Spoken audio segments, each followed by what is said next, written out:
शिव संस्कृत भाषा का शब्द है जिसका अर्थ है कल्याणकारी या शुभकारी। यजुर्वेद में शिव को शांतिदाता बताया गया है।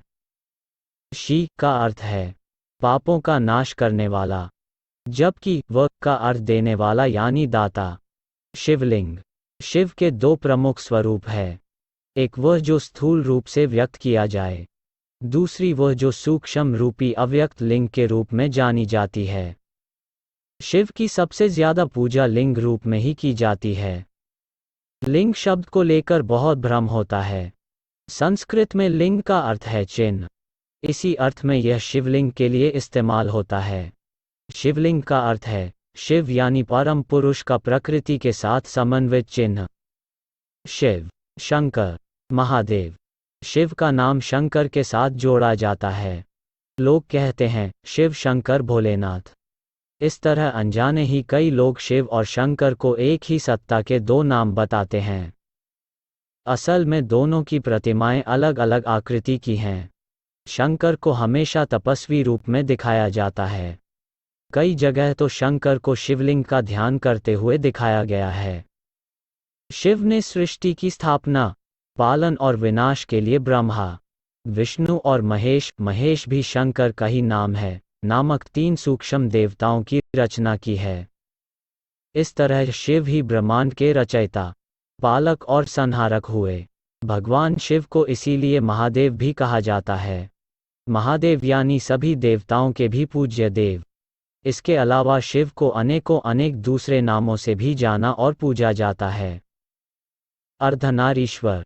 शिव को अर्धनारीश्वर भी कहा गया है। इसका अर्थ यह नहीं है कि शिव आधे पुरुष ही हैं या उनमें संपूर्णता नहीं। दरअसल यह शिव ही हैं जो आधे होते हुए भी पूरे हैं।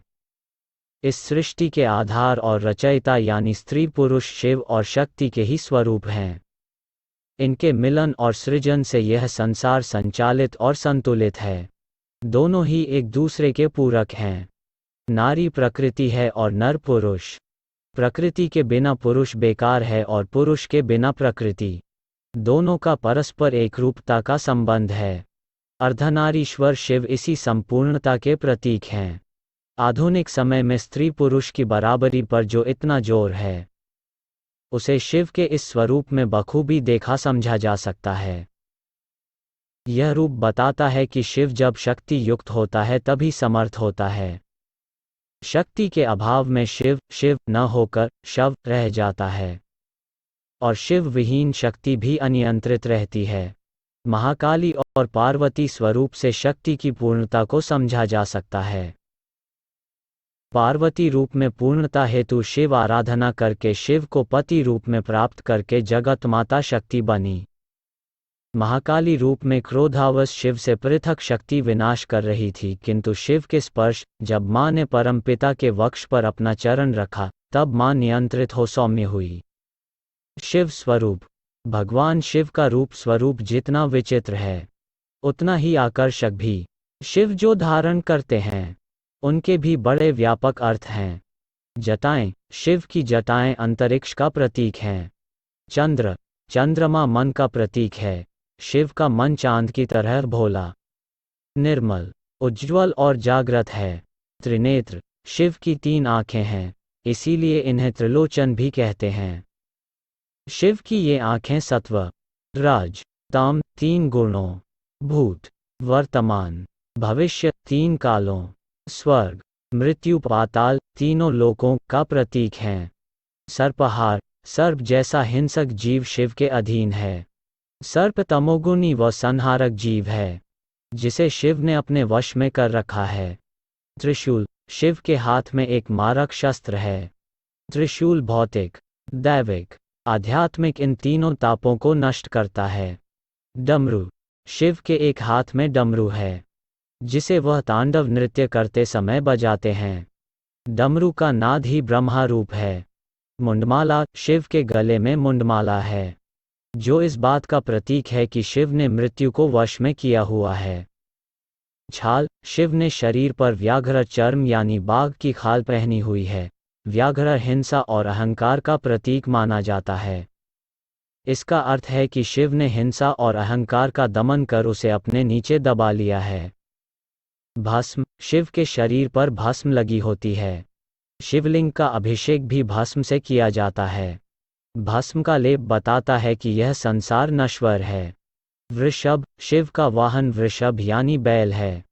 वो हमेशा शिव के साथ रहता है। वृषभ धर्म का प्रतीक है। महादेव इस 4 पैर वाले जानवर की सवारी करते हैं, जो बताता है कि धर्म, अर्थ, काम और मोक्ष उनकी कृपा से ही मिलते हैं। इस तरह शिव स्वरूप हमें बताता है कि उनका रूप विराट और अनंत है। महिमा अपरंपार है। उनमें ही सारी सृष्टि समाई हुई है। महामृत्युंजय मंत्र, शिव के साधक को न तो मृत्यु का भय रहता है, न रोग का, न शोक का। शिव तत्व उनके मन को भक्ति और शक्ति का सामर्थ्य देता है। शिव तत्व का ध्यान महामृत्युंजय मंत्र के जरिए किया जाता है। इस मंत्र के जाप से भगवान शिव की कृपा मिलती है। शास्त्रों में इस मंत्र को कई कष्टों का निवारक बताया गया है। यह मंत्र हैं: ओम त्र्यंबकं यजामहे सुगंधि पुष्टिवर्धनम उर्वारुकमिव बंधनात् मृत्युमुक्षीयमामृतात्। भावार्थ, हम भगवान शिव की पूजा करते हैं, जिनके 3 नेत्र हैं, जो हर श्वास में जीवन शक्ति का संचार करते हैं और पूरे जगत का पालन पोषण करते हैं। उनसे हमारी प्रार्थना है कि वे हमें मृत्यु के बंधनों से मुक्त कर दें, ताकि मोक्ष की प्राप्ति हो जाए। उसी तरह से जैसे एक खरबूजा अपनी बेल में पक जाने के बाद उस बेल रूपी संसार के बंधन से मुक्त हो जाता है।